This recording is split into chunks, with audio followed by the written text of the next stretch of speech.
In primetime news this evening, tackling voter apathy. Prime Minister opposition leader to do something to encourage more people to vote. Let's collaborate.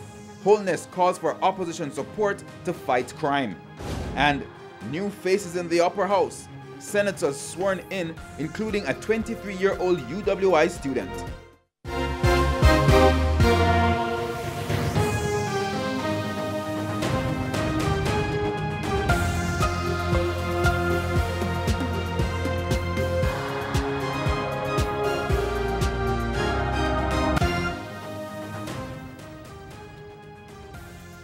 Good evening and welcome to Primetime News, on air and online at onespotmedia.com. I'm Herman Green. And I'm Janela Precious. Also this evening, the business day, Primetime Sports, sports commentary, E-Prime and weather. But before the break, the feedback question. Our question this evening, what are your views on the senatorial appointments made by the Prime Minister and the Leader of the Opposition? You can share comments online, facebook.com/Television Jamaica and tweet us at Television Jam.